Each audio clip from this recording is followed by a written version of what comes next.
This is the Casavant Opus 2446 at First Congregational Church of Shrewsbury. As you may already know, this instrument is being refurbished as part of the church's 300th anniversary celebration. Join me, Music Director Curtis Smith, as we travel to Northampton to check on the progress of the refurbishment. Welcome back to Northampton on this sunny spring day. We're back at the headquarters of Seluzniak and Dougal.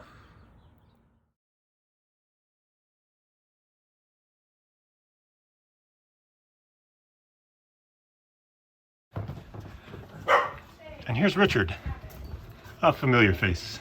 Hello. Hello. So we're working on the Casavant today.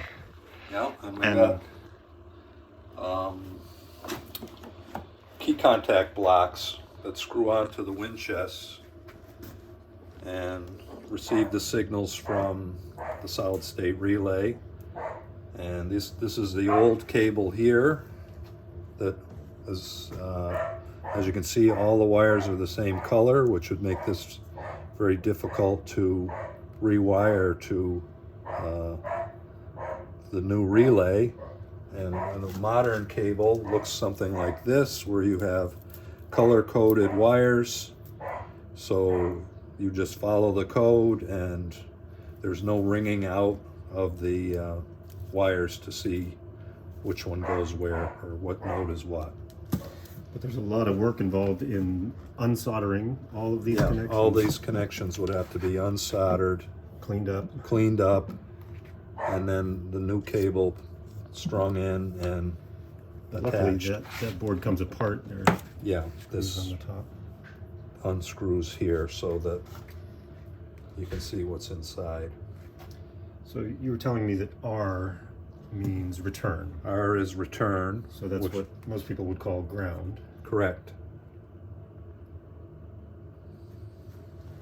Great. And where do these go on the wind chest? They attach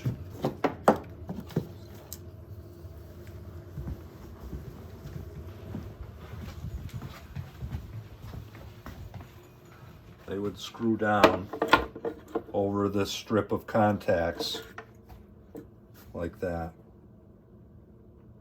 Excellent. To make the connection to the magnets.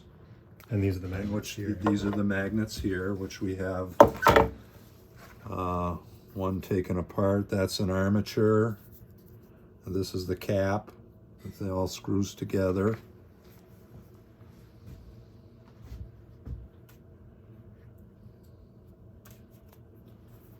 And the magnets are then wired on the back side to the pins here at this end.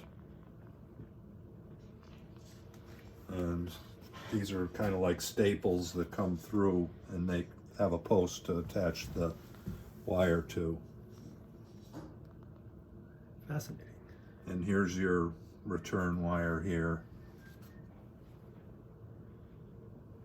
And then the exhaust is this hole here at the top.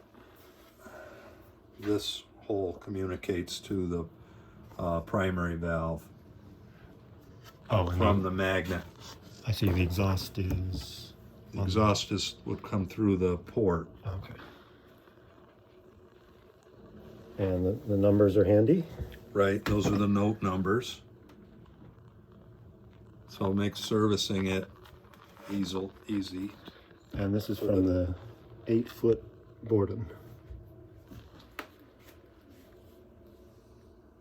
Or if you're French, bourdon. Right. And what does that number mean? That number means that it's there's going to need to be 45 feet of cable from the end of this block over to where the new relay is going to go. Okay. That adds up quickly. Yes, it would. Continuing our French lesson, we have here Shrewsbury, Mass. Great, so that's the Great Division, and this is Cote C. And over here is Cote C sharp, and Cote in French means side. So this would be the C sharp side, and over here would be the C side. And organs are organized chromatically. And so hence one side is C, next side is C sharp. Three primary key action pouch board and valves is what we're looking at here. And this is brand new leather on this. Brand new, yeah. The gasket. The gasket is new also, and the all of those pouches. But there's something else called a pouch block, which is this, which actually has two pouches.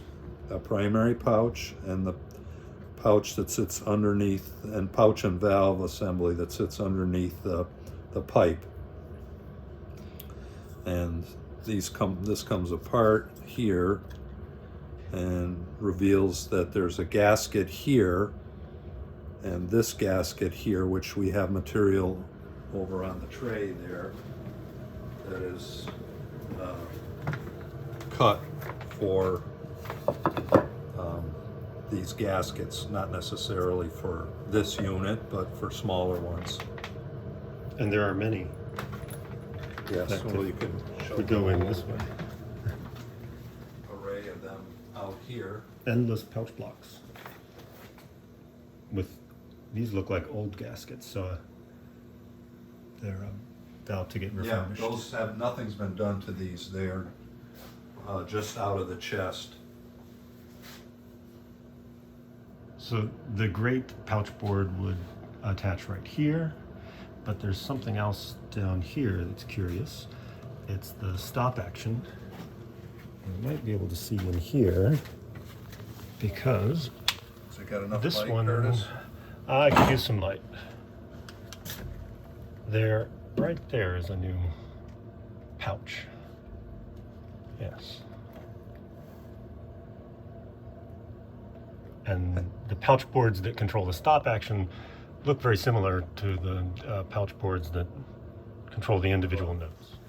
12 volt DC rectifier that we're using to test this wind chest. To test the node actions.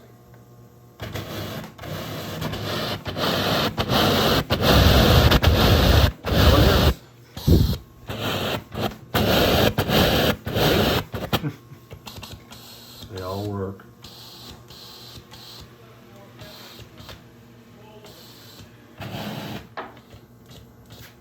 Put a pipe in it. Make it sound. You want it? Sure.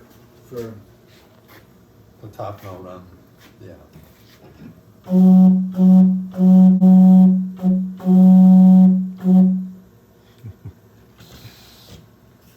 So much easier when you have a key to press. You fill, or you put water in here and get an equal amount of water on both columns. And then when the note sounds, it offsets one column from the other and you measure the difference, and that's your wind pressure. And that's inches of pressure. Inches. You'd And use a- so with this device, you could test. you would any- use a ruler to measure the distances and come up with the wind pressure. Excellent. Because the treble pipes were, they sit down here,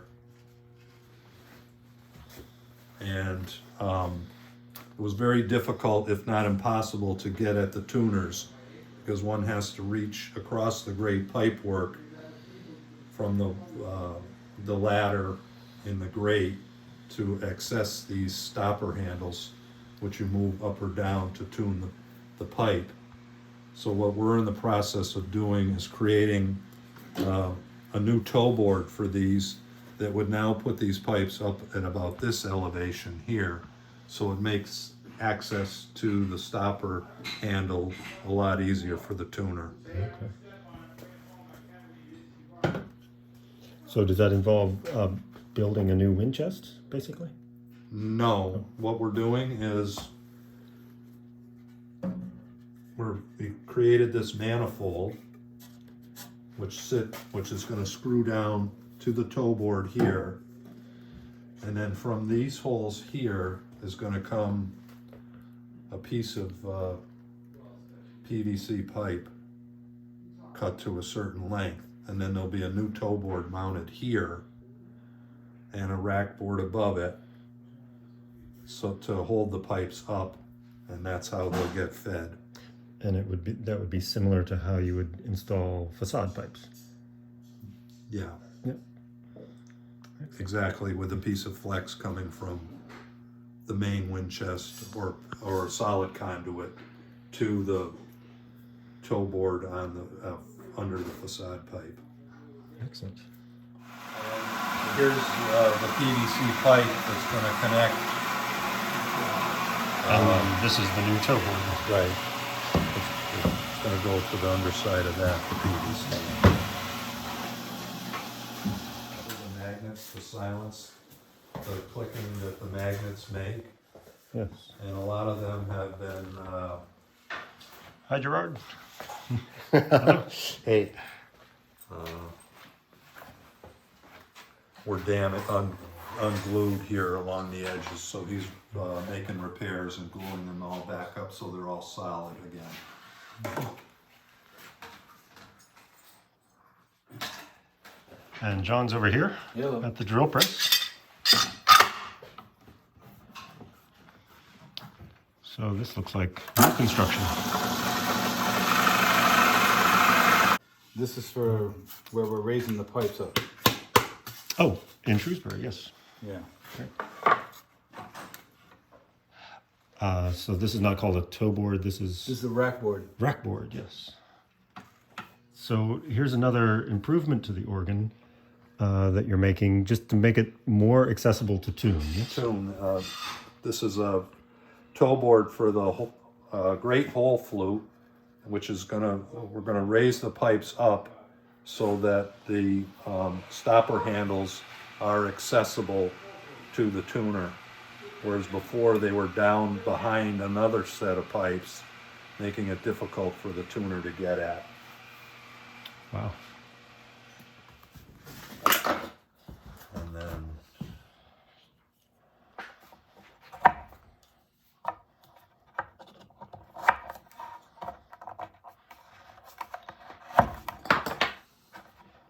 like that, So this is a toe board, toe board.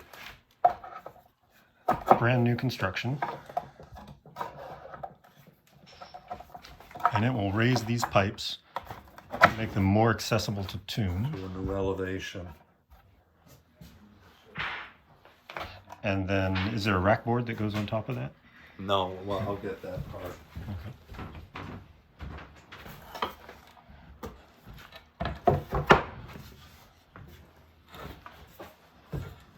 And then the pipe gets stood up like that. I see. So no rack board on this No one. rack board. It's got this what's called either a hook rail or a sky rack.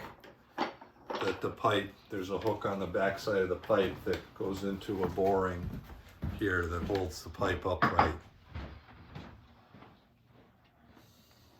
Very nice. So we saw that new construction of a rack board. These are the original rack boards that will get reinstalled, but they're held on top of the wind chest with these pins. And these are called? Rack pins. They plug into the wind chest, and then the rack board sits on top here, and everything supports the pipes.